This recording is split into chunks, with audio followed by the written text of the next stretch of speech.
It was encouraging to talk to Stuart there, don't you think, David? Absolutely. And what he said about getting together with a group, that is very important. And we've seen people do that, get together on Planet InfoWars. Saw them do it back in my former hometown of Raleigh, get together and confront the city council on fluoridation. And, you know, there's so many issues you can do that with. But right now, this is a vital issue. Exactly. How is Congress going to react to this increasing militarization of the police and using the military as police? You know? Yeah, not just that. You know, they have, you know, the military out there checking people's bags, the National Guard's out there checking people's bags. And it's something that's very discouraging to see. And, you know, I don't like to see that. That was the hallmark of tyranny when I was growing up. The Nazi movies where they stop people in France on the street. You know, your identity papers, please. You know, that was like a stereotype thing. And you just get this chill in your spine. You know, oh, they're going to check their identity. And when you looked at Red Dawn that just came out this last fall, what did they have? They set up concrete barriers and checkpoints, and they're going through people's identity papers. I mean, it is the classic touch point of tyranny. And we're seeing that being rolled out now in the name of security. I just want to say one thing. You know, if you think the government can keep you safe, okay, look at the war on drugs. Okay, that's a good point. The war on terror, that was the state-of-the-art way to take away people's rights and freedoms according to the Constitution and deny them due process. And yet, this is an article, Drugs Inside Prison Walls, and it's a couple of years old. And they're talking about how there were over 1,000 drug incidents in the California prisons alone, just one state. And they had 44 inmates die over 2 years. Okay, well, there's several hundred that die in federal prisons every year from drug overdoses. Exactly. If they can't keep them out of the prisons. Exactly. I mean, yeah. I mean, how do you expect them to keep them out the streets? They can't keep them out the prisons. If your calculus about everything is this going to make me safer? And if this is going to make me safer, I'll give up my liberty. What you are doing is you're subjecting yourself to live in a prison planet. That's why we call it prison planet, because if you're going to sell yourself away for the idea that they can keep you safe, and just look at what they've done. If people can get overdoses, get drugs inside of prisons, enough to overdose, and you look at what happened yesterday, even at the bombing, right on the finish line, where you've got the most people, the most cameras, the most security, and they're going through and with dogs and everything else saying, this is not a drill, or this is a drill, don't worry about it. Even with all of that happening, you still have the bomb go off. They cannot keep you safe. You're making a fool's bargain if you're going to give up your freedoms for that vain promise of security. And that's all it is a promise. And I like what Stuart Rhodes was saying. He said, go confront these people as a group. Because just imagine had we had 5 other people like Dan Badandi, who was willing to go out there and call these people out. Hey, were there dogs? Were there drills run earlier today? If just 5 other people would have said something, it would have been much bigger. Maybe we'd have got some answers. You know, maybe something they would have retracted later. Oh, I didn't mean to say that, but we may have got some answers. Oh, absolutely. That's a key question. That's a key question, because that fits the patterns of drills that we've seen in the past with false flags. And so that was a key question. The fact that they didn't want to answer it is a key issue as well. And we've got eyewitnesses. Now they're denying that there were drills, but they're in direct contradiction to a lot of eyewitness statements. But of course, the media, USA Today, other mainstream media says, well, the media hasn't said that, and law enforcement hasn't said it, so it didn't happen. Yeah, we haven't graced you with our spin on it. We didn't say burn that mother effer down, so therefore it was not burned down. Yeah. Now, we heard in that piece that Alex just did, he was talking about the parents who took their children and fled to Cuba. Now, David Knight, you have children. What do you think about this notion that these parents abducted their own children?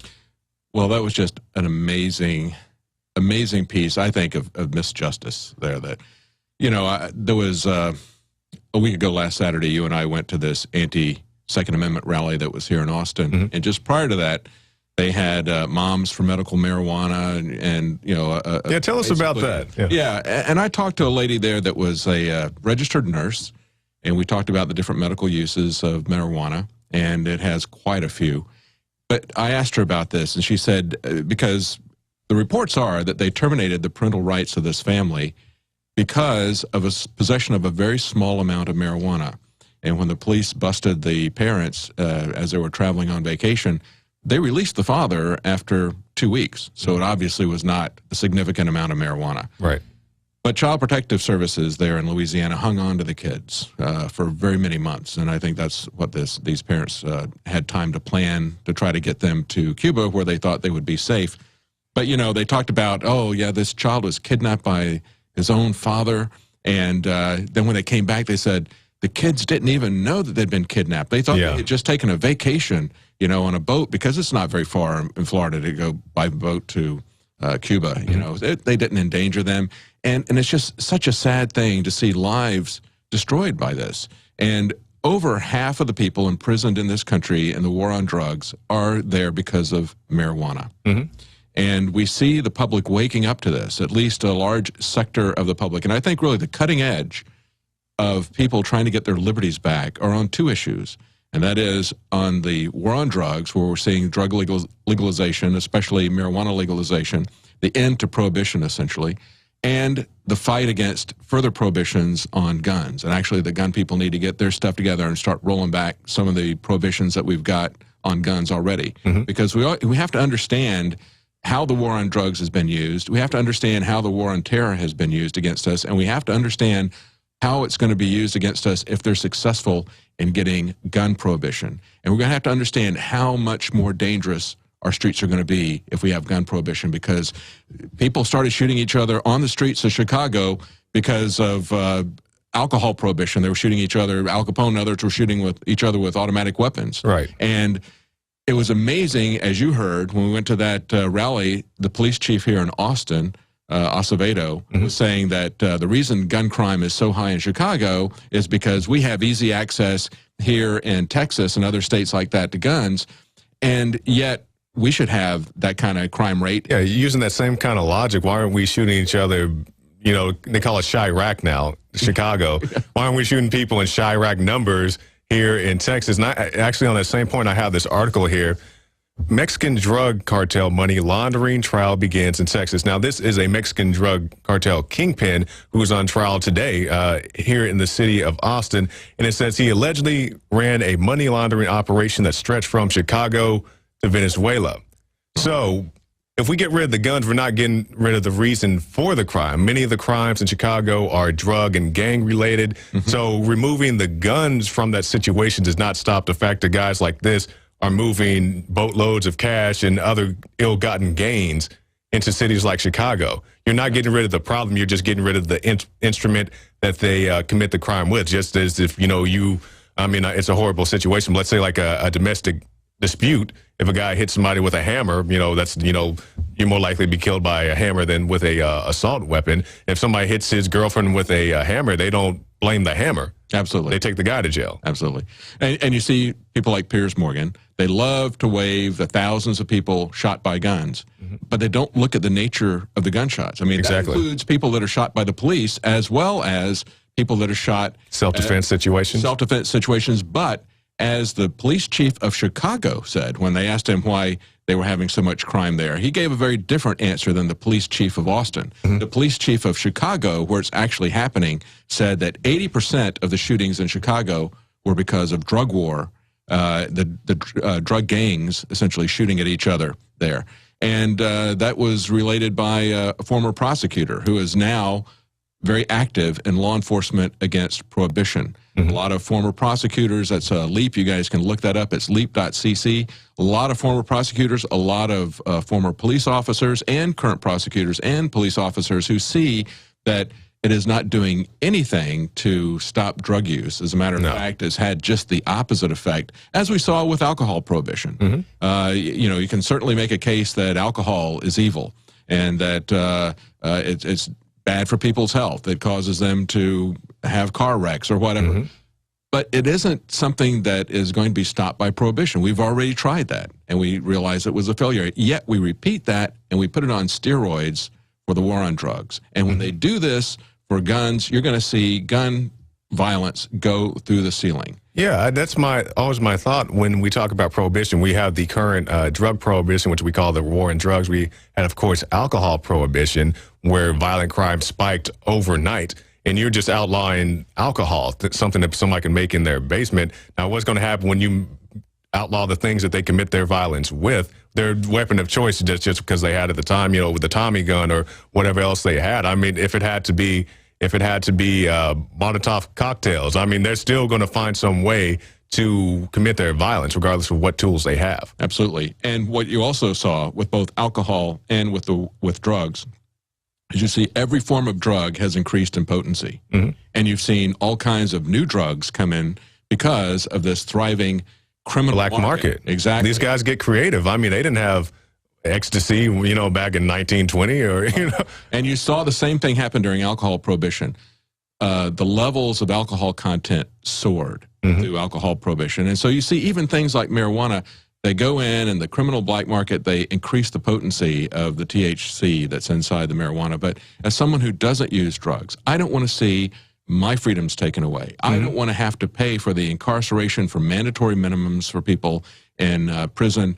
I don't want to see my society, just the legal structure and the due process of society destroyed to try to keep somebody off of drugs. It's absolutely insane, and we can't afford it. It's bankrupting us, but it's a power trip for the government, and it's a power trip for the people who run the prisons, many of them private. It's a power trip for the prison guards and the police, and they're all benefiting from this, and that's exactly what these former prosecutors and policemen are telling us. That. And speaking of the jails and prisons, I used to work at a jail. Right before I came here to work for InfoWars, I worked at the Tulsa County Jail. Well, technically, I worked for the Tulsa County Courthouse, but I had an office in the jail. And I'd see people come in every day for your alcohol offenses and for, first-time possession of marijuana, a very small amount, like just enough to get arrested for, I guess. And I would think, I'm not a drug user myself. I don't even drink. I mean, our own crew can attest to that. But I'd see people come in, a guy come in stone drunk, was drunk driving down the street, almost killed the cops who arrested him, because he was driving so violently, as opposed to a guy who comes in completely sober, possibly with a little baggie of weed in his pocket, but on his second offense, they're trying to throw the book at him. And because of these mandatory minimums. And I've heard a lot of people calling for mandatory minimums on gun legislation that they want out there too. They want mandatory minimums for this offense and mandatory minimums for that. It's just going to fill up the prisons. And when they started doing that, when Reagan started doing that with his zero tolerance, and that was one of the things that changed. He went after the end user as opposed to the suppliers. When they started doing that, they started letting violent criminals out of the prisons because they had mandatory minimums for all these drug offenders, and people who were there for rape and for murder were being let loose and paroled early because they had to keep these nonviolent marijuana possession offenders in the prisons. It was absolutely insane. But, when we're talking about things like gun control, people have always said, well, it's not about controlling guns. It's about controlling people. And the same thing is true when you're talking about registration. It's not about registering guns. It's about registering people. And we do not want to be a part. We do not want the government keeping national registries and that kind of information on us. We need to start rolling this back. We need to start with the guns, and then the gun owners need to link arms with a lot of the people that are more at home on the left or in the Democrat Party, link arms with them and stop CISPA. And they need to roll this back, and they need to put domestic controls back on the CIA and the NSA and the FBI and stop what's going on at the Utah data center. I mean, we need to go on the offensive, and we need to start rolling back some of these things and basically tying them down, as Jefferson said, with the chains of the Constitution. We need to say, you know what, guys, you swore allegiance to this, and we're going to hold you to it, or we're going to take you to trial. Basically for treason and for breaking your oath. And that's exactly what people need to do. And people need to understand that so many people are at home, cleaning their guns and storing up whatever else for the end times. But you can do something today if you would just put down your gun and pick up the phone or write an email. I've encountered so many people there with a mindset like, yeah, I agree with, there's something going on in the world today. There's something wrong, but I don't want to contact my congressman because I don't want them to watch me. I don't want to be put on the list. Like, well, hold on, I thought you just said we're kooky for saying there's a list, but now when you're about to do something, there's a list now. Yeah. You think that somehow you're not going to be noticed. It's kind of the same mentality that people had when they were picked up by the Nazis and taken to a concentration camp. Well, I'll go along with them quietly. I don't want to push back. I'll just let them tie my hands behind my back and line me up at this ditch because maybe they'll miss me with that bullet. Like they won't try again. They'll notice just how harmless I am and they'll let me go. No, they're not. And we need to understand that these guys are not about limiting anything. They want to take off all limits. They consider as dangerous anybody who wants to put a limitation on them. That's why they talk about people who talk about the Constitution as being dangerous, because people who understand the Constitution are dangerous to their agenda. And then they always wave out these nuts, I'm not saying all sovereign citizens are bad, but I saw this special report that was on 60 Minutes a few years ago talking about sovereign citizens, people who, don't pay taxes and so forth. And this one particular case, of all the sovereign citizens in the world, or let's just say in the U.S., they had this one case of a father and son who encountered police in a traffic stop, and they killed the police. They hopped out with their guns and they got in a shootout with the police. And that's the image that they want to push to you, that if anybody talks about the Constitution, there's somebody who drives around with a fully loaded 100-round magazine at all times. And even if you do, that's not illegal. But they want you to think that these people are just going to snap and they're violent and, they hate everybody. And that's not true. These are people who hate tyranny and they love freedom. They want liberty. And the same things that people, cut this out of the Constitution and cut that out of the Constitution, that's been protecting you too. That's right. People don't understand that. And it's not all about guns. Your free speech, your right to reasonable search and seizure, all these things protect you. These are things, checks on the government, not on the individual. And don't people feel it's strange that you have the same government that is coming after this freedom and that freedom and the other freedom all at the same time? At the same time that we're supposed to have a sequester where they don't have any money, and we've got a government that is thoroughly bankrupt and going into debt, and yet they're buying decades worth of ammunition, the most expensive kind of ammunition. What would be equivalent to decades worth of ammunition if they were fighting the Iraq War at its peak? They would be able, these quantities of ammunition that they bought would take them for 24 years. It's just absolutely amazing that they would go in and buy this kind of stuff at that price. And you have to wonder what they're up to.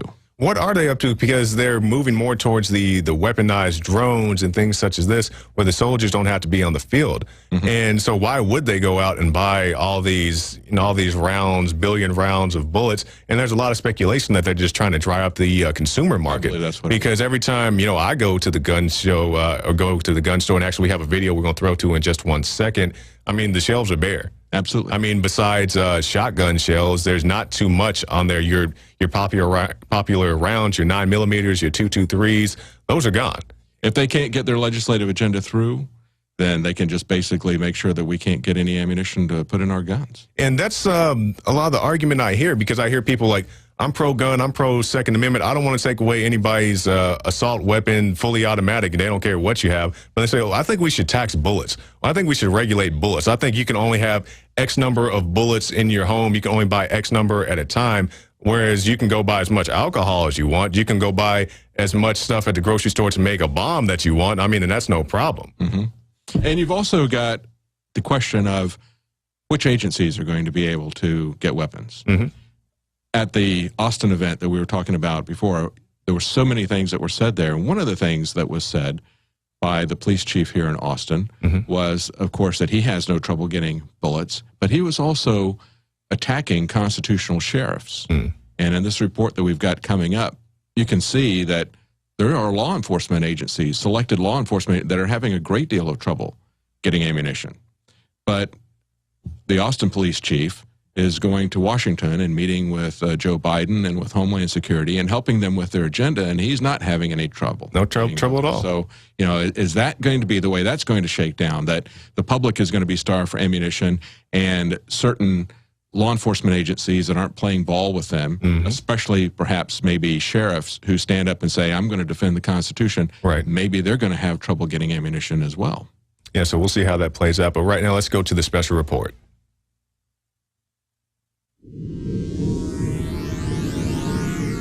I was in an academy about a month ago buying ammo, and you have to go to the front register to get one box of 223, 308, or 40 or 9, all the government stuff. And I was told by the guys behind the counter, well, trucks come in, there's guys waiting. Sometimes it's the police. We try to help them out. You found one article out of East Texas where the gun shop said they give cops preferential treatment. The Tennessee Highway Patrol couldn't get ammunition. The lead story was some police department where they're putting off their qualification because they couldn't get sufficient ammunition. So I asked Art Acevedo if the Austin Police Department was having any trouble getting ammunition. Here's what he said.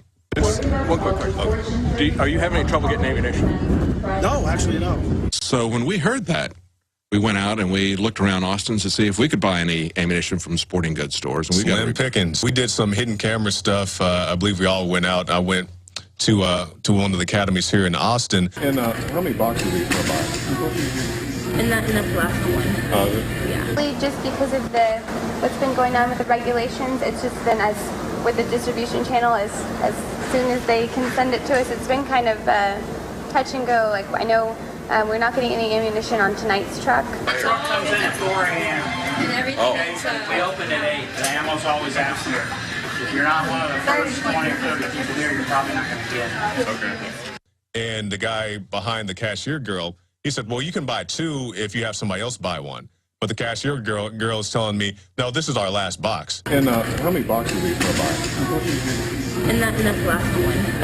Yeah. Definitely is bullet rationing. Do they line up outside? Every day since December. Wow. So Today there was probably 25 people. people start lining up at 4 or whatever? They start at 4 for the AR-15s. Is it worth coming back to get, or are you getting much? Or? I mean, when we do, it has been like 8 or 10 cases. You're talking about boxes, right? Yeah, sorry, just individual boxes. So it's very, very little. Oh, okay. We have one guy who's here every morning and he changes clothes. And thinks we don't recognize him. He changes clothes to so he can buy another box. And they get here at 4 a.m. You got to get online probably about 6:30. It's got to be first, second, and third online. Have you seen the police come in here and get down? Okay. Yeah, But just they're only individual. limited to 1 box. Yeah. Or even police. They can't come in and buy 20 boxes. Are you having any trouble getting ammunition? No, actually, no. Tell me, how do I get 2, 2, 3 more than just 1 box? And he goes, well, we were selling it right out of the truck to whoever got there first. We try to help the police out first. So I think Acevedo, maybe he's getting them from the feds, Homeland Security. I mean, He's certainly got connections. Tuesday, Chief Acevedo tweeted a picture of himself in the West Wing of the White House. He's meeting with Vice President Joe Biden, along with other law enforcement officials, to push for legislation. Are you having any trouble getting ammunition? No, actually, no. He's up all week with talking to Biden. and he's not just standing behind him. He's on the news with the vice president. Yeah, and he was very confident. He said, no, I have no problems getting ammunition. El Diablo. We've seen the articles in other organizations, police organizations, where they're having trouble getting ammunition. The public and even many law enforcement organizations are experiencing shortages and rationing. Homeland Security's orders for over 1.6 billion bullets is coming out of the same manufacturers that would supply the public and law enforcement. Is Homeland Security creating a shortage of ammunition? Is buying up the supply of ammo a way of doing gun control without having to pass laws?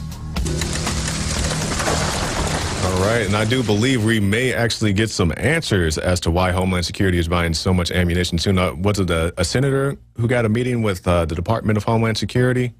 He's got one scheduled, but Okay. We'll see what they say. They may postpone this in light of... Oh, yeah. Right. We'll postpone it forever. Now, David, you just saw something on the Drudge Report. Yeah, the top of the Drudge Report has a link there right now. It says we need more cameras. And if you go to the article, it's from Real Clear Politics. And we've got that up on the screen right now. And it's, of all people, one of the ones we were just talking about, Representative Peter King from New York, one of the usual suspects. And he's calling for more cameras. Jakari, you think we could get more cameras on our streets than they had at the finish line of the Boston Marathon? Well, I think about those camera nests they have in London, and how it was one of our videos here at the Info Award where Alex is asking the guy, hey, do you notice those cameras up there? I can't remember which video it was, but he says, do you notice those cameras up there? And the guy's like, oh, I don't even notice them. I just get used to them. And it makes me think, just like you said, at the finish line, how many hundreds, thousands in that small, confined area? Yes. Not just news cameras, but personal cameras, iPhone cameras. I mean, there's a lot of cameras there. They just had one of the other articles on the Drudge link was that the second victim that's just been ID'd, and she went to the finish line so she could take pictures at the. I mean, everybody at the finish line is there essentially so they can take pictures. Now, that is not a deterrence to somebody who wants to do a bomb, the presence of cameras. And we saw all the security agents there. We saw the bomb squad there. We saw the bomb sniffing dogs. That was not anything that helped either. We cannot give up our privacy, our security, our liberty to these people to entrust them with these things. They're not going to be able to provide on what they deliver as far as security. More cameras is not the solution. But of course, it's exactly what you would expect from somebody like Peter King, a Republican who hates every civil liberty that he's ever seen and who loves every war that he's ever seen. And he wants to make war on American citizens. Make no doubt about it. He's right in there with McCain and Lindsey Graham and Feinstein and the rest of these people. But, you know, there's certainly some reprehensible Republicans, and Republicans need to be a party that respects the just rules of war. They need to respect individual civil liberties. And if they did, they could become the majority party. Exactly. Now, we just had up a second ago, maybe we can put that back on the screen for our viewers at Infowars.com/listen. I do believe that is the second victim that has been identified. Of course, the young lady who lost her life right there. And of course, our thoughts and prayers go out to her family. Because many people were injured, and, you know, we get on here and we rant and rave, and, you know, we want to talk about the video footage or the lack thereof, and if there are dogs there, were there drills, were there X, Y, and Z. But we don't want to forget that people did lose their lives, and even the people who didn't. People who were not physically scarred, but maybe mentally, emotionally scarred from these type of events. We definitely want to acknowledge those people and their families and wish them the best. Tragic, that 8-year-old child. And tragic, the people that have lost limbs there, many of them multiple limbs. But we cannot lose track. There are a lot of people who have died to give us our liberties. Exactly. Died willingly, gone to war, gone into battle, fought for these things. We cannot disgrace their memory, and it doesn't help these people who become victims of this senseless crime to allow the government to use it to take away our freedoms. Exactly. We cannot allow that. We have to look at the larger picture. And if it sounds cold-hearted, we have to look at the long-range picture. And that's what we're trying to do here at InfoWars. And, you know, when we talk about false flags, and when Alex talks about, in a video that we were running earlier where he was talking about the Hacking family, he was saying they're going to do a bomb in a building somewhere, and they're going to blame it on the Patriot movement and everything. We're saying this because we want them to know that we know what their strategy is. And if enough people would wake up to what a false flag attack and call is, them on it, and call them on it, then you basically take that tool out of their toolkit, and they can't use that on people. And that's ultimately what we want to see. We want to see lives saved. And, you know, more people have been killed by their governments in democide than in any other way. And one of the ways that you can make sure that that is absolutely going to happen in America is if you give the government a monopoly on technology and a monopoly on weapons. Exactly. That's a very, very insane thing to do. And that's why we've got to fight CISPA, and we've got to fight this attack on the Second Amendment. We have to fight all the attacks on our basic fundamental liberties. They want to change the entire structure of American society. They want to eviscerate the Constitution and our personal liberties. Exactly. And, you know, I know we talk a lot about, or we've been talking about the Boston situation lately, but we cannot forget that there are many other things going on. Like you said, CISPA, things with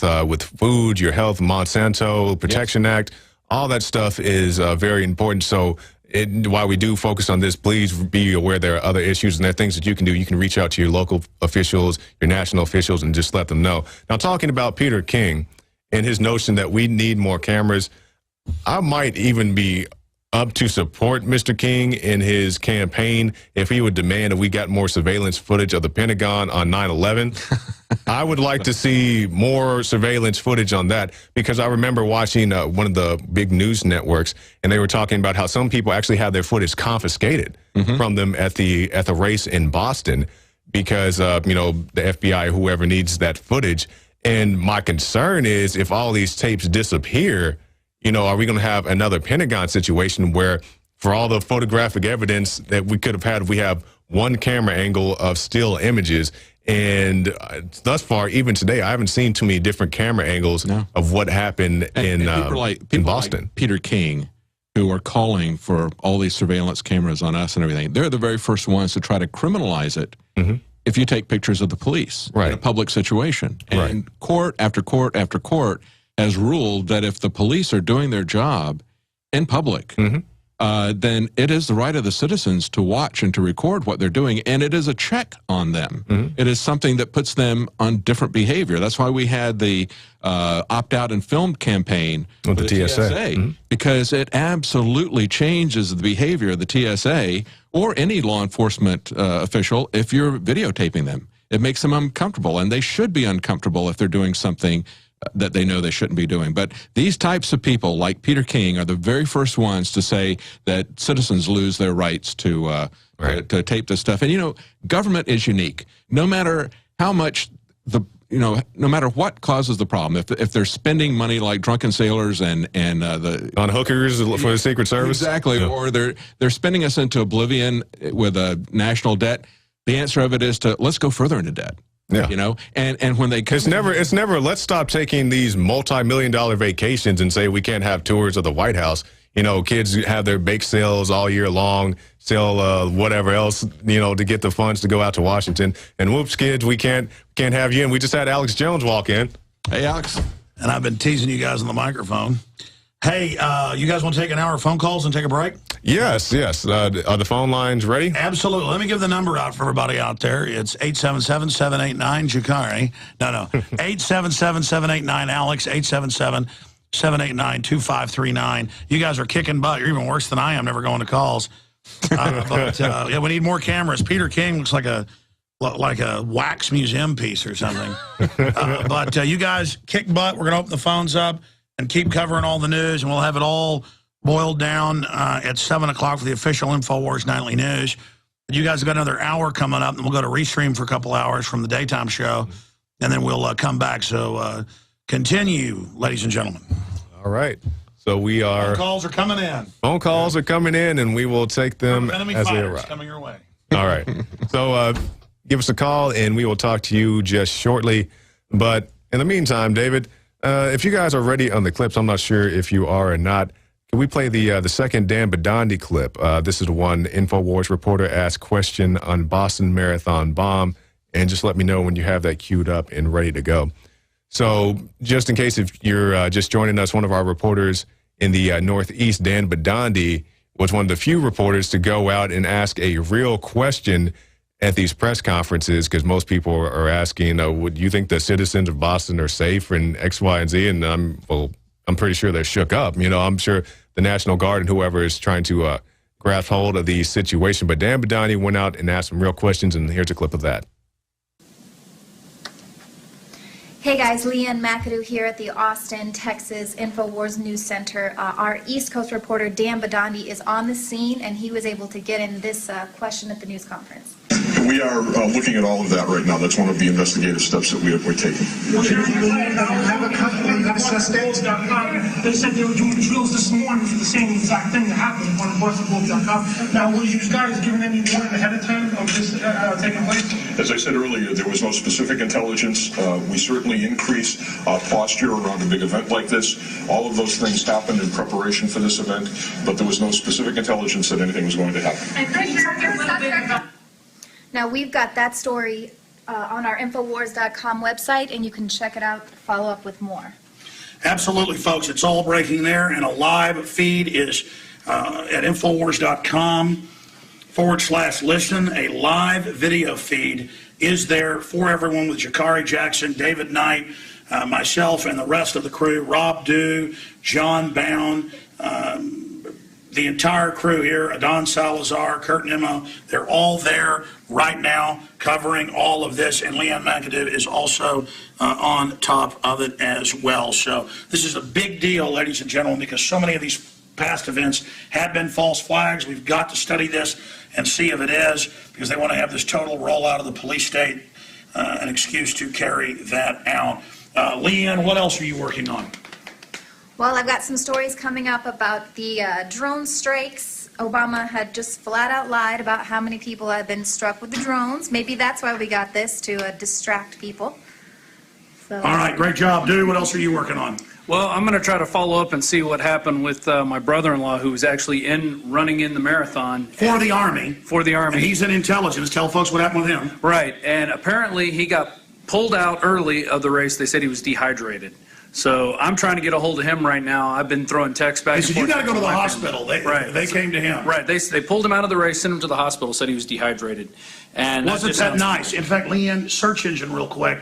Mayor Willie Brown got warning not to fly on 9/11. Right. It's the second link, San Francisco Chronicle. Yeah, Condoleezza Rice actually warned and gave him a phone call, personal phone call, which he said he didn't make much, didn't think much of it then. You know, when the Secretary of the National Security calls you and tells you not to fly, I guess it's not a big deal, you know. So there you go. And now we also have reports. The U of M coach, the cross-country coach, said that they had loudspeakers. Yeah, that's up on Infowars.com. Right. They had loudspeakers on there openly announcing, hey, it's just a drill. Don't worry about the dogs. And then you can also go to, again, yeah, that's a saved version of it. Willie Brown got low-key warning not to travel. But if you actually go back, and good job finding that live here on the fly. We're basically taping this live. There it is, San Francisco Chronicle. Boom. Willie Brown got low-key early warning about All right, air and you can travel. catch And the again, rest of that once you report on Infowars.com. Now, David, you said you had a comment about Dan? Yeah, it was kind of funny. You know, Business Insider pointed out that they thought that Dan Bidandi was an obnoxious troll in there, right? But, you know, Dan's got a pretty thick skin. Mm-hmm. That doesn't bother him. It doesn't bother us when people call us names. And you know what came out of that question is the fact that now you can Google false flag, and you see a lot more about false flag. And you know what? People can throw stones at us. They can call us names. But we want people to understand that false flag is a technique that our government and other governments have used over and over and over again, especially in the 20th century, especially with these terrorist attacks. We've seen it at 9/11. We saw it at 7/7 bombings, where people are doing a drill at exactly the same time, exactly the same place, in exactly the same way. They can't tell if it's a drill or if it's a real event. People need to understand what the MO of governments are when they manipulate people. And you know what? Call us whatever you want. You can call us trolls. You can call us obnoxious. We're going to be there just like Dan, and we're going to speak. Why don't they call us real? Yeah, there you go. I mean, that's what it is. You guys don't have to, have an Infowars T-shirt or whatever else. Just go to these meetings. It doesn't necessarily have to be in Boston. If God forbid, the next thing happens, just go out there, get in front of a microphone, ask a real question. That's right. All you have to do. And then now it becomes a talking point. Even if they talk negative about you, at least they're addressing the situation. 877-789-ALEX. That is 877-789-2539. We will go to our calls now. We're going to try to set a record in the info war. We're going to see how many calls we can take in 1 hour. I'm sure it's not going to be hard to beat Alex, but we'll see what we can do here. We'll start with Ramon in Florida. What's going on, Jakar and Dave? How you guys doing today? Real good, real good. What you got? All right, man. I got a few things I want to touch on real quick. Me and Alex, we smoked for the first time, I believe it was March 28th, and I told him that they were going to stage a false flag. I don't know if this is a false flag, but we all can see that they're going to use it against us. So what I'm saying to the listeners is try to get everybody on the same page and noticing the patterns that they're pushing. You know, the fact that they're doing drills the same day of all these attacks. If that's the case, the government doesn't need to do any more drills ever again, because that's the prime time for people to attack. And if they're not smart enough to figure that out, and we figured it out, there's a problem with our government. And secondly, a lot of the times on InfoWars and other, alternative news sources, we tend to look at the negative. But I got a positive for us. Okay. There's, on Saturday the 20th, there's going to be a lot of libertarians grouping up in New York City for the Anarchy in NYC event. If anybody's going to be in the area, please try to bring your family and support it. We're all liberty-minded. We're all on the same page. We're trying to defeat the globalist New World Order, whatever you want to call it. We're trying to support everybody who is for humanity. So if you're interested, please Google it, check it out, and co-support the liberty and humanity and everything that's about love and peace and unity. And I'm glad to see Sha'Carri Jackson on, InfoWars and doing this thing, because a lot of people down here in Miami, they used to criticize Alex for not having more black and Hispanic. Well, those same people now are listeners, man. So you got to keep doing what you're doing. I'm going to keep supporting the real. All right, thank you. Appreciate that, Ramon. It's not just, I definitely appreciate him saying that, but it's not all about, race or sex or whatever else. It's about people who care about liberty and want to get that message out. That was a good call. That's an example of the kind of call we need to have. Have your points lined up. We'll go now to Q in California. Q, are you there? Did he hang up? Oh, go ahead. Can you hear me? Yes, go ahead. Yes, first-time caller. I was calling to see if any of you had heard anything about this just being a false flag, because this is the time of year these things usually happen. This is the time of the occult high holy holidays that usually start around the 19th of April and go until the 1st of May. Yeah, there's a lot of talk about that, things such as May Day and, a lot of things go on. As far as, I'm concerned, I'm definitely suspect that it could be a false flag. I don't have any definitive information. I definitely think it is suspect that they were running drills around the same time. But as far as me, I'm still waiting for more information to come available. Yeah, and given that you had someone on the show earlier today saying that there is more to come, or the intel is telling them that there is more to come, it would lead me to believe that this is, considering there's so many things that have happened, everything from the volcanic explosion in Iceland around this time, the birth of Adolf Hitler, terrorist groups attacking around this day, the Oklahoma City bombing, as people have already mentioned. Waco. Oh, yeah. Exactly. And they always do some sort of explosion around the 19th. It's always having to do with fire because of the worship of Baal. Yeah. Oh, yeah. Well, as we reported yesterday, the Bohemian Grove thing, you've got a very high official with Fox News, Andrew Knight, telling Colin Powell that he needs to get to former Prime Minister Tony Blair and tell him he needs to get his priorities together and get to both. Yeah, if you don't come out here and dress up like a woman and worship this out, your priorities aren't straight. Definitely appreciate your call. We're going to move on now to Damon in Oklahoma.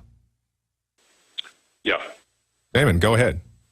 I wanted to point out a couple of things. Does anybody recognize the similarity between the Obama and Osama name? But yeah, Obama, Osama, they rhyme. Right. Well, what I'm getting at is, before I was even awake back in 2008, just listening to both of the names, Obama, Osama, the only difference is a BS, which is a bunch of BS. Bin Laden, and Biden, and all you have to do is drop the N-L-A and tie the names tie together, Yeah. Yeah, that's true. Okay. With this false flag thing, is L.A. going to be a big target? Well, we see them. I'm sorry, were you asking a question about the city of L.A.? Yes, because of what's been going on with North Korea. They've actually called out L.A. I'm kind of nervous. I'm sorry, but I'll slow down. No, that's fine. I don't know. There's been conflicting reports about what the range of North Korean missiles are, as well as there's a lot of doubt about their accuracies. And so when you see that map where they had L.A., New York, and Austin, of all places, that was the three cities they had on there. It's like, Austin, how did we get on the map? But well, the reason is because the names, I think sometimes if they're hiding stuff, and if they're doing stuff and they're hiding it in plain sight, these names they were just too similar. And then Obama gets the credit for taking out Osama. You see what I'm saying? And these things are kind of tying together. And I've been listening to Alex for a couple of years now, and it just kind of makes sense what's going on. They have to tell you in the movies, the television programs for the kids. They got to let you know in advance before they do these things. Oh yeah, just absolutely. Like the Family Guy. The Family Guy is erased off of Hulu now. Yeah, you know that, right? Yeah. Okay. Yeah, and they not only to back that up. They not only I had not heard that they took it off of Hulu, but they took down our. It's taken off. They took down our video that Paul Joseph Watson commented on it. I've seen that. Yeah, had 14, 15. Yeah, I want to say something. I want to say something about that Family Guy video. We get a lot of comments on the InfoWars website saying that video was spliced together by Paul Joseph Watson. No, he took the clip from the original video. In the later edition of the video, then they split the two scenes apart. But in the video that was on Infowars.com, I think it's taken off now. It's that was a continuous scene that was not spliced by Infowars or Paul Joseph Watson. I agree. What I'm getting at is I watched it a couple weeks ago, and I had mentioned to my neighbors something was fixing to happen, because you watched that video and you watched the Cleveland Brown show, which they dropped 2 episodes the same night on the 17th, and you watched the Cleveland Brown show, and it makes reference to L.A. He wants to be a Dodger. Do you know the name of that episode? Do you know the name of that episode? I don't. It's on the 17th. I got it down there, and I don't want to go in front of the computer because I got you guys blasting downstairs. But what I'm getting at, these things tie together. If you go back about a year ago when the Sandy hurricane hit, Family Guy, American Dad, Cleveland show, they all coincide together on the same night, and they all made like cameos on each other's show, and it was all a big hurricane throughout the whole movie. And here it is, not even a week or two later, or a month or whatever it is, we had the big Sandy hurricane. Well, you know what, bro? We can go back to the caller in a minute, but I'm out here actually doing research and stuff for Coast to Coast AM tonight, and also for the nightly news and everything. Here, just enjoying hearing the guys cover all this info, but also very, very upset that the real perpetrators will probably get away with what they've done and also get away with blaming liberty lovers who are their enemies because they're a bunch of authoritarian criminals. But yeah, when Watson showed me that this morning from somebody else's site, I don't watch Family Guy, so I didn't get that they took the two scenes about terrorism and put them together. But it is the marathon. It is people, him running them over with blood all over the street, and then the cell phone detonating 2 bombs. So I kind of misunderstood that till near the end of the show. Don Salazar pointed it out to me, and I never got to playing it on the radio or TV show today. But, it's not just that alone. It's the lone gunman where specifically the government runs a war game drill to blame Afghanistan and uses an airline terrorism drill to cover up the real operation they're running. And, maybe later you can play the Family Guy thing and then play, 5 minutes of that 10-minute clip from the Lone Gunman X-Files, spinoff, what do they call it, a pilot. I mean, they shared quite a few episodes of it. But then Dean Haglund called and said, hi, I want to come to your house in a couple of days. I'm driving to Texas. And I called around, found out it was Dean Haglund, the star of the show. And he shows up and says, by the way, the CIA planted stories like that on us. And you have to understand, the globalists are Luciferians, whether you believe in Lucifer or not. They believe telling you what they're going to do up front gives them power. And in basic criminology, criminals also like to brag, and once psychopaths don't get caught, they famously, taunt the police and send in these type of messages and things. I never got to that today, and I wish I would have, because, you just say, oh, here's the Family Guy alone. It means nothing. It's hundreds of them. I mean, there are literally hundreds of cases. You're like, well, there's a lot of media. No. Not where it gets it absolutely specifically, down to what's going on.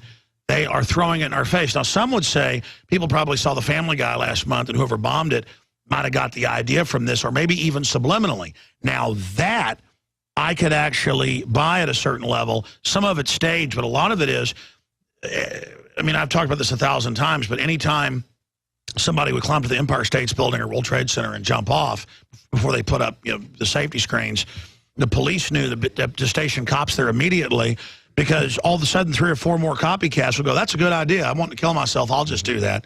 And it's kind of like one lemming jumps off the cliff, then more jump off. Or you ever see a bunch of birds out in the field? One bird flies, and then 2 fly, and they all fly. It's kind of that herd instinct, and we've got that in us too, kind of a mass psychology. And so they just show mass shootings, mass death, mass killing. It's like death education in schools, teaching kids not to commit suicide. That started in 1990, exploded the amount of suicide. Because 10-year-old girls are not thinking about how to tie a shoelace around their neck and hang themselves in this bathroom stall. But if you tell them enough of them to do it, oh, you mean I just don't throw a fit, or I don't just, go home and eat a bunch of cake when I'm bummed out over a boyfriend or something? Oh, you mean I hang myself? Yeah. Like the DARE program made drug use go up. Here's the marijuana. Here's how you smoke it. Makes you feel real good, kid. Look, the psychologists know what they're doing. And that's the point. They get off on screwing up innocent people. So, oh, look, they even got me on the camera out there. I didn't even know that. I forgot you guys have that camera. So that's basically it. And so perhaps after you finish up with these calls, you can play those clips. Yeah. And that's it. Over and out, ladies and gentlemen. All right, we appreciate your call, Damon. Now, before we go to our next call, if the guys can get that clip queued up so we can play that and then move on to our next call. But that's definitely a good point by Alex, because let's take the case of 9/11. 9/11 was in several TV shows. You can go on YouTube and just type in 9/11 in media or something along those lines. You'll get a clip of The Simpsons, or you'll get a clip from The Matrix, where I believe Neo's birthday was on 9/11. I mean, in the laundry, it's a laundry list. No exaggeration. There's plenty of clips. What that was Peter Griffin, the main character in the Family Guy show. He drove his car in the Boston Marathon, some kind of joke. And anyway, later on, they show that he won the Boston Marathon by using his phone to make a bomb go off. And of course, he's a Tea Party type. Yeah, Tea Party guy. Teaming up with an Arab who's a terrorist, right? And the name of the episode was Turban Cowboys. Yeah. So there you go. And that's just one more to add to the long list of weird things that happen in media and then happen in real life. So we'll move now to Bill in California. Hello, Bill. Is Bill there? Your sanity is appreciated. Oh, thank you. Can you hear me? Yes. Hear you now. Okay.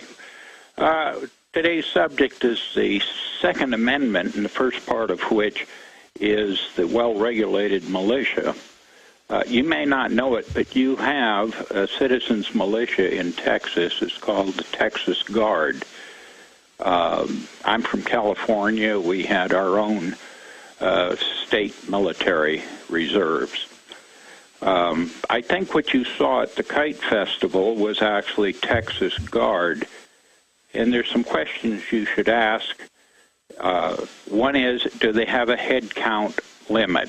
We had a head count limit of 1,600 statewide. You're talking about the Guard in California? Yeah, that's California. Okay, and just so I can inform our viewers, he's referring to the Austin Kite Festival. Is that correct, sir? Yes, okay. Yes. You can't hardly tell us from the military since we buy our clothes at the same store. But you can usually tell because we're older and we don't pack weapons and we try to be helpful.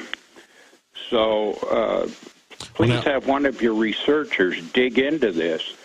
The militia has been the backbone of our country, and it's always local, and it's always directly responsible to the local people. So a little digging and would help us all. I agree. Now, are you saying that the Texas Guard is that the National Guard that you're talking about, or is that something different? No. Okay. The Texas Guard reports only to the governor and the state military department, and they may not be federalized. They serve without pay. They do use the state-owned equipment like the armories, but very, very similar to, well, you know, in Switzerland, we talked to a guy from Protel, which is essentially the Swiss version of the NRA, and that's essentially what they do. They have people who go on a regular basis, just like people do in the National Guard. A big difference, though, is that the weapons are not locked up in an armory. They're taken home by the individual militia members. And if you go back and you look at before the Second Amendment, if you go back and look at Article 1, Section 8, you see that there was never an intention to have a standing army. That was, if we read the writings of the founders, they saw that as anathema. That was something they wanted to avoid at all costs. And when they talk about a militia, it was their understanding that would be the yeomanry from 16 to 60. And that everyone would have access to military weapons, which is basically what we saw throughout the 19th century. It was really only in the 20th century that it started getting more narrowly constricted. But according to the Constitution, Article 1, Section 8, the Congress, as part of the regulating or training the militia, they are supposed to assist in that and, you know, provide weapons, provide training, provide organization.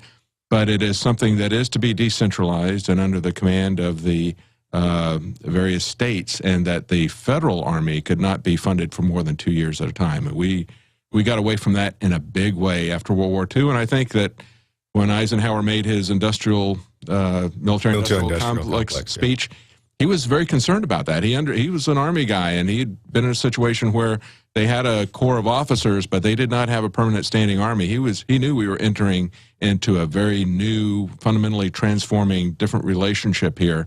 He was very concerned about that, and he saw the potential problems that we're now seeing come to fruition, and that is a military-industrial complex that is driven by money and is doing things. Now we see DARPA creating robot soldiers, you know, doing research on all kinds of automated robot soldiers. So they're taking this, not only centralizing control, but centralizing control away from even humans.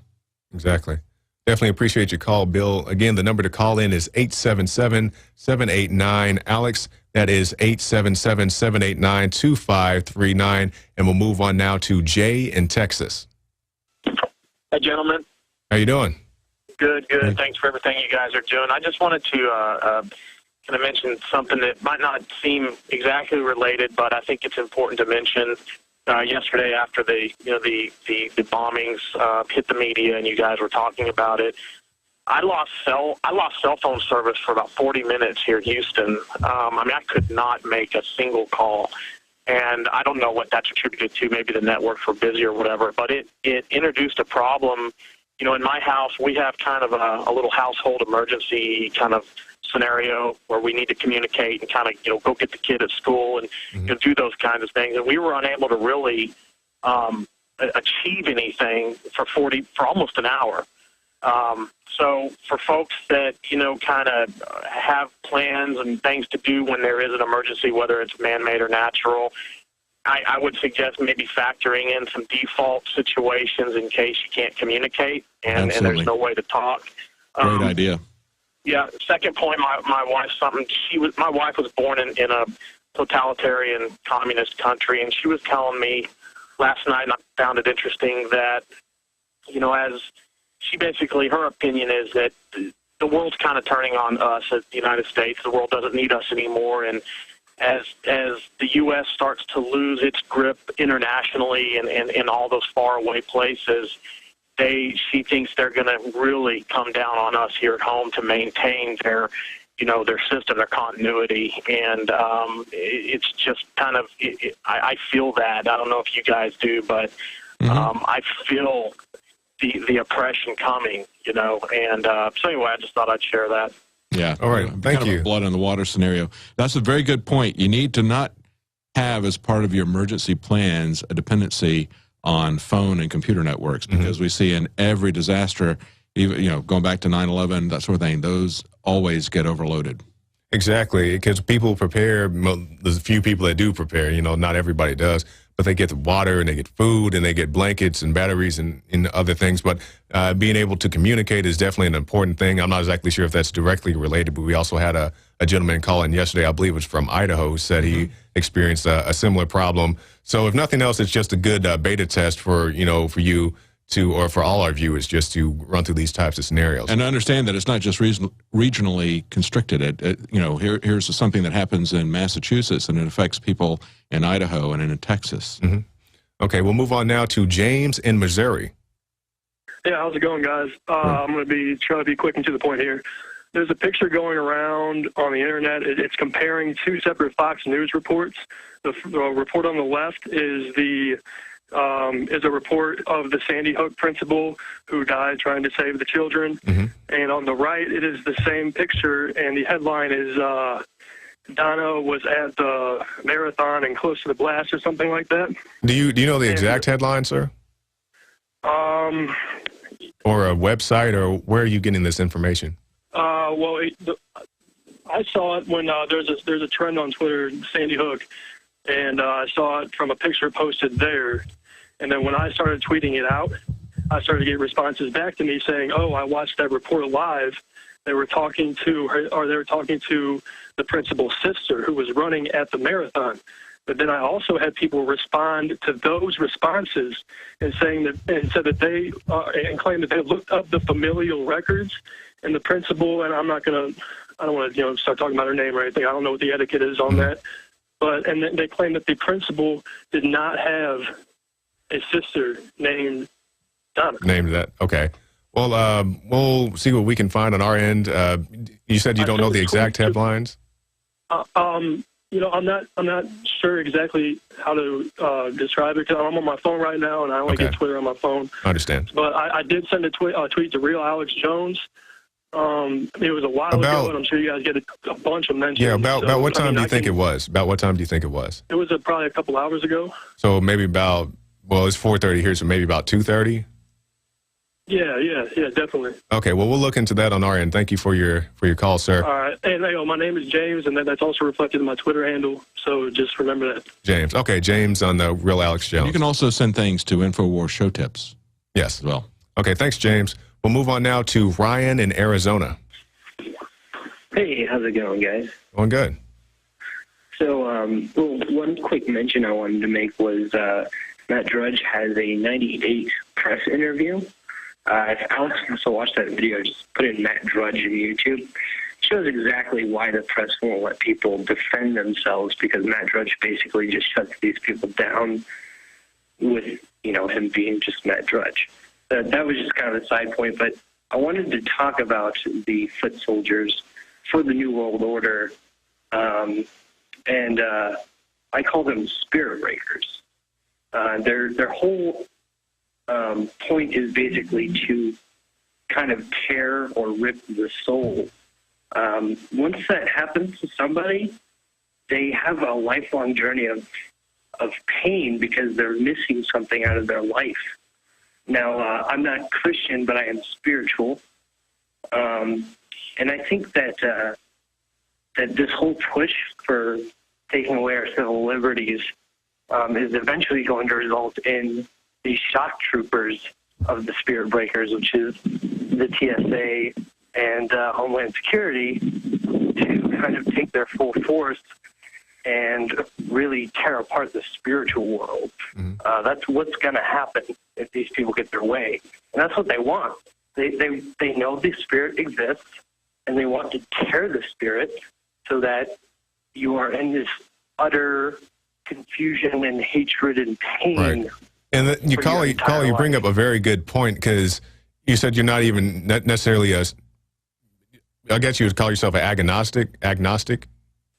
I call myself spiritualist. I mean, okay, spiritual. But regardless, you don't identify with any particular faith, but yet you can still feel something in your spirit. You know, it goes beyond just the physical, that, you know, we are battling against spiritual forces. Because regardless, if you believe in and I'm not saying you yourself, but anybody out there listening, we see people out there worshiping owls and death and all kinds of other ill things. Well, he mentioned the TSA. I mean, let's understand the fact that this is nothing but security theater. And the whole purpose of the TSA at the airport is to take away your freedom, not just your freedom, but your dignity. Okay, they're coming after your dignity. They're treating you like animals. They're telling you that without any justification, we can go and touch you in any part of your body using the same glove and everything. You know, you are their slave. They're going to put their hands on you. They're going to touch you as they wish. That is the thing that destroys, that grates, no matter what you believe, that grates against your fundamental human dignity to be treated like an animal like that. And that's what the TSA is about. And that's what they're going to move out of the airports and onto the streets, into the malls, into the sporting events. That's been the plan all along. They were never the Airport Security Administration. They were always Transportation Security Administration. They always had a much larger scope in mind. We appreciate your call, sir. We'll move on now to Mark in Oregon. Yes, hello. Hello. Go ahead. Hello, Shikari and Rob. Thanks for all your great work. And I've called you today basically with what I think is the most important call that anybody could make from, derived from my perspective on, you know, many years of observing the evil deeds of the evildoers. The false flag is where they actually show themselves. Now, they show themselves with incontrovertible evidence of their guilt, once this evidence would be just traced back a short ways in the latest Batman movie, where you have the map scene and where you have the dark red circle, and everything else on the map is blurred. And inside the dark red circle is Sandy Hook. Can you guys pull up that the Batman article with the Sandy Hook maps? Go ahead, sir. And also within the circle, the only other thing readable in the circle is Strike Zone 1, which is directionally, in reality, it's directionally from Sandy Hook and location-wise where the elementary school is. So what you have here is an item which is the actual key and the solution to bringing the dirty laundry of the globalist out into the public arena, associating this guilt, basically, with the other dirty laundry that can easily be shown in other events, being the aftermath of the actual initial exposure. They've exposed themselves. Exactly, sir, because you remember when this information came out, there was another location on the map. It may have been the location you were alluding to, and police actually, police and administrators evacuated a school. That was another place on that map. So, you know, regardless, you know, people say it's just conspiracy theory. It's just something from a movie. I mean, police took that threat serious enough, you know, threat if you want to call it that, serious enough to evacuate a school. Absolutely.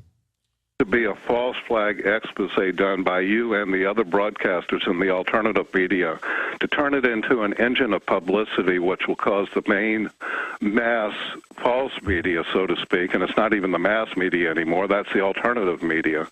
And there needs to be a blitz upon that red circle and what's contained within, trace it back to the very close relationship, as well as can be proven, between the CIA and perhaps other intelligence agencies of this country and the Hollywood film industry. Here we have one of the biggest budget, biggest selling movies, biggest publicity given to it of the year, at least. Every Batman movie is.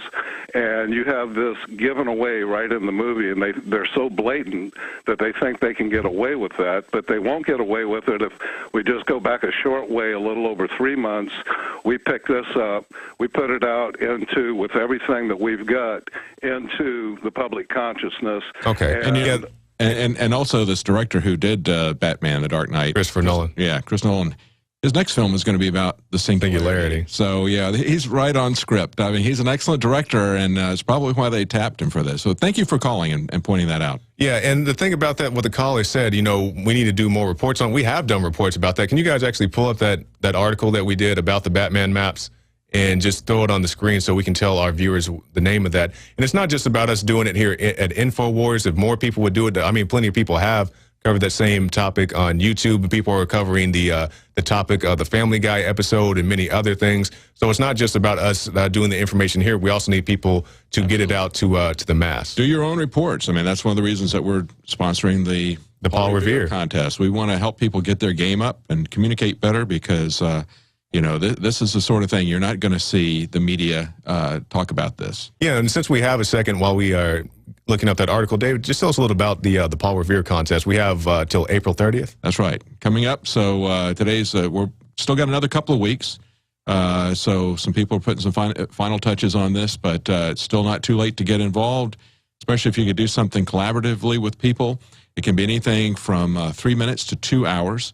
And there's not a lot of requirements except that you upload it to YouTube and one other online video site. But there's a few requirements there. So look at Infowars.com/contest. But it is a huge prize. It's $100,000. And that's just first place, yeah. First place is $100,000. Second place is $10,000. Third place is $5,000. Anything is up for grabs. It can be a music video, comedy, drama, documentary, any of that kind of stuff. So definitely take a look at that. And we're also, just as you and I got here as part of Reporter Contest, you won the contest, you got hired, I got hired even though I didn't win the contest. It's not just going to be people who win the contest that we're going to be looking at, but we're doing a talent search because Alex wants to do a lot more documentaries because they are so effective at waking people up. When we go in here and we talk about what's breaking news, we don't have the time to go back and fill in all the details about all the different false flags or whatever. So when we have a documentary, he can fill that out, and that's really what wakes people up.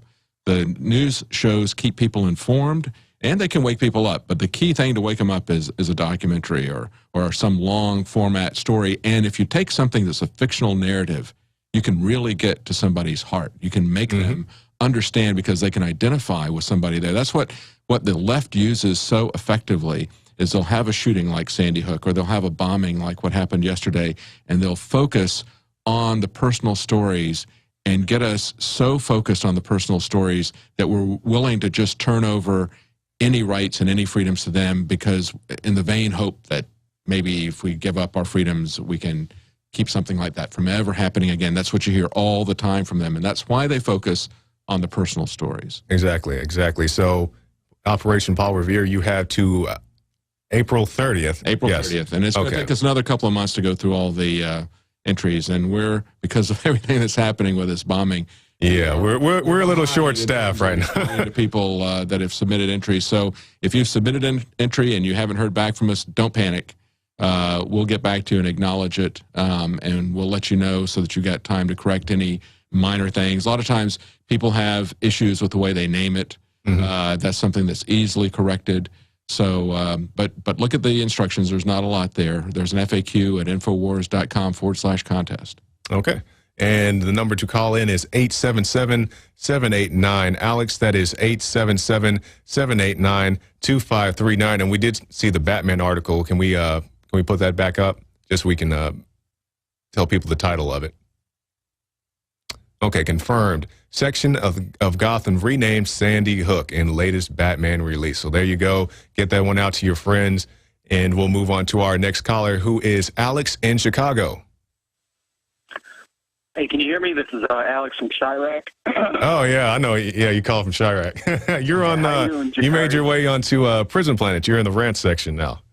Yeah. Forever immortal in the rant section. Go ahead, sir. I was just wondering, I don't know if you've seen my video submission to the Paul Revere contest, but I'm into symbolism. So when something like this Boston tragedy occurs, I always look at the footage that they put out there on the news and repeat over and over, just nonstop, similar to what happened with September 11th. Now, I noticed at the end, at the finish line, I don't know if you guys noticed the flag setup. Did you see that? Somebody mentioned that yesterday, but tell us your outlook on it. Well, they had on one side of the finish line, opposite of where the explosion occurred, they had the grandstands, like those metal stands where everyone could be sat down, where there was an area for Sandy Hook related family members, and there was big American flags there. And then on the other side of the street, where the explosion occurred, they had all those international flags. And I just thought that was kind of interesting how they would set that up. And in your opinion, does that have any type of significance as far as any evidence is concerned? Well, I mean, if you're portraying certain imagery to the international community and to other countries, if with all this talk already about, what happened with the Family Guy stuff and false flags attacks, they really don't have any loudspeaker besides the actual, subliminal stuff they put out there, that can only be caught afterwards. And then at that time, it's only just happenstance. I don't know if you're following me. Yeah, I think I got an idea. But if did you said you made a video about that? Where can we find that?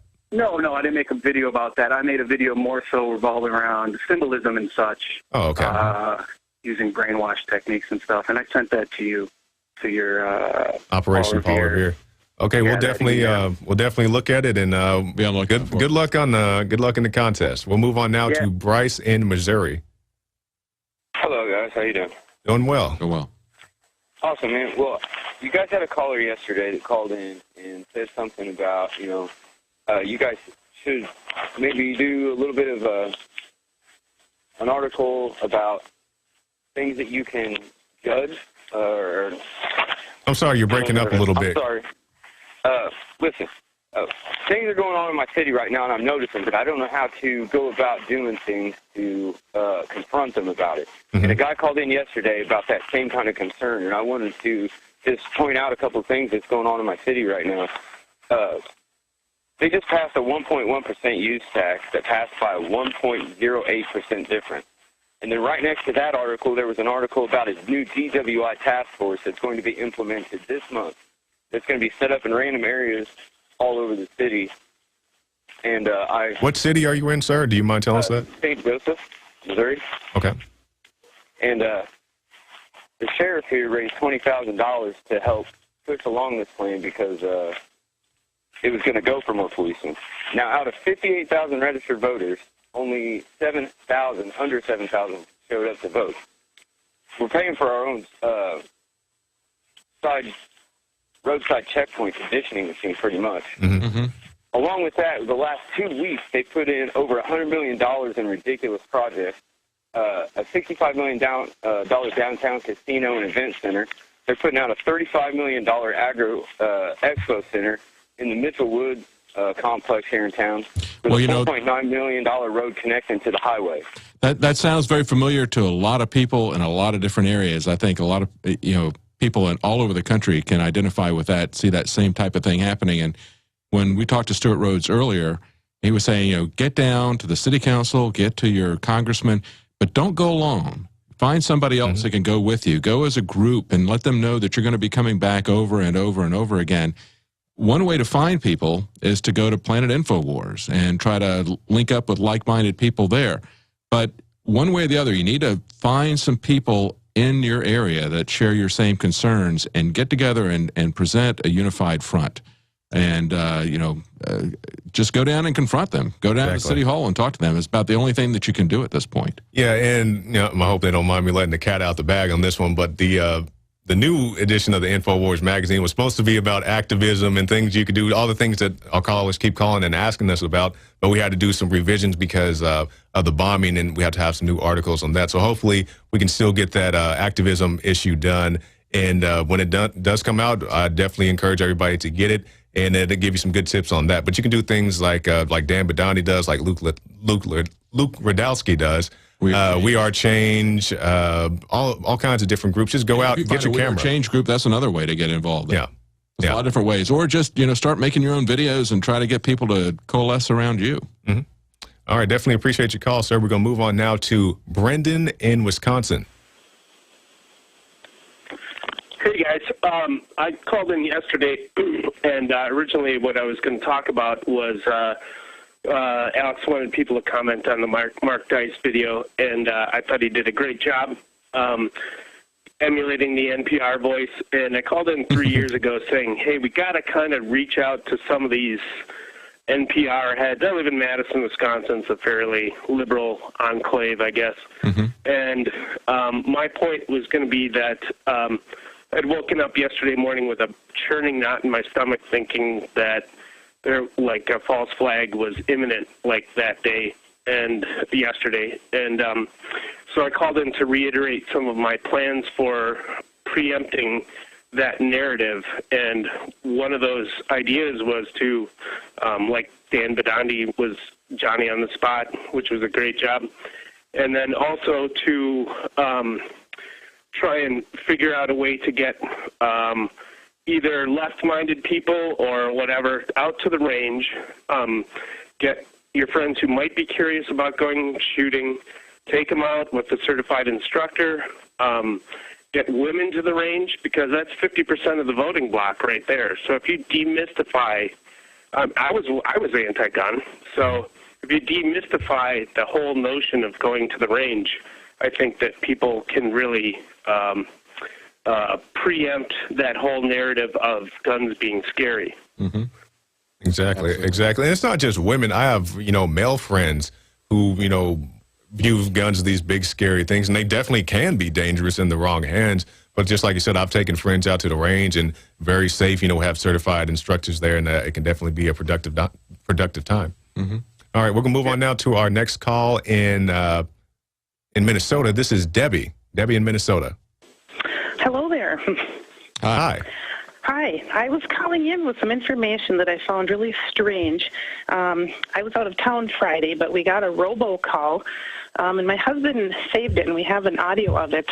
And it was from our sheriff's office, and they said that all residents and businesses were receiving this call, and that we should call into the Code Red community notification enrollment page that they were implementing, Operation Code Red. I'm sorry, Deb, you said Code Red what?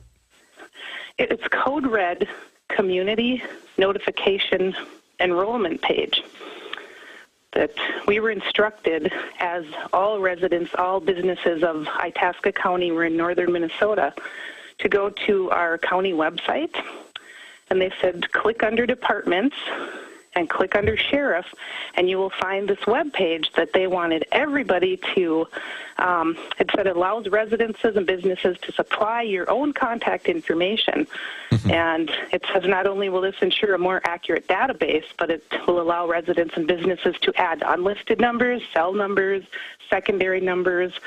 And it instructed us also to tell everyone we know to go to this page so everybody could add their numbers and, provide provide your own information, and even do it for people who didn't have access to a computer. So basically, they want you to do a new census, not only for yourself, but for your neighbor who may not want to do it. We'd like to know a little bit more everybody. about you for our files, right? Cuckoo. Absolutely. And I found it strange that I listened to this on Sunday when I got home, because my husband, just had the sense to keep it on it was on our answering machine. It was, a robocall.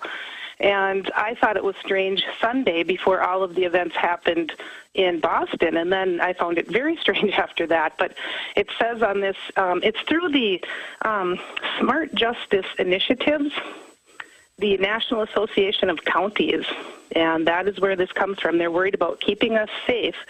And I looked up the information on this website, and it's more about, it seems like incarceration, keeping, dangerous people off the streets than what they say here about weather alerts. But it says, please take a moment to fill in the appropriate information so we can notify local emergency response teams in the event of emergency situations or critical community alerts. It said examples include evacuation notices, bioterrorism alerts, boil water notices, and missing child reports. I'm curious, Debbie, does it ask for your number of children or if you have any firearms or anything like that? On the page, I don't see that. You have to actually sign in and create an account with a password.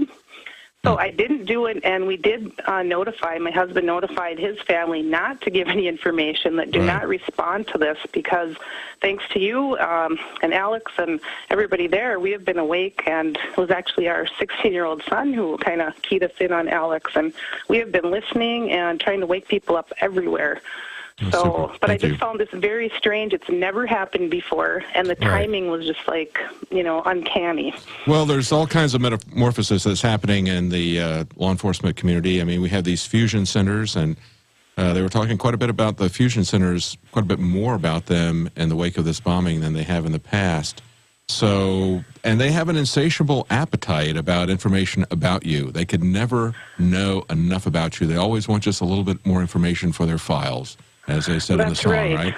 So, and that's what the Utah Data Center is about. But government at every level is constantly trying to get information on you and prying into areas that really are none of their business. And that's why we need to go back to things like CISPA and other things to fight those, because we need to have privacy, and we need to make sure that privacy is not viewed with suspicion.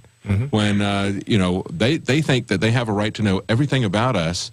And if we push back at all against that notion, then They act like you're strange, because it comes from the Emergency Communications Network, and they operate under the guise of weather warning. The call before the storm is what they say, that they try to connect it mostly to weather, but it's about these other issues. And when they said bioterrorism alerts, I thought, this is very strange. But it made sure they said, oh, this is not an emergency. Do not call 911 to report this call. It's not an emergency. And then it gave us an alternate number to contact our county emergency manager. Well, thanks for reporting that.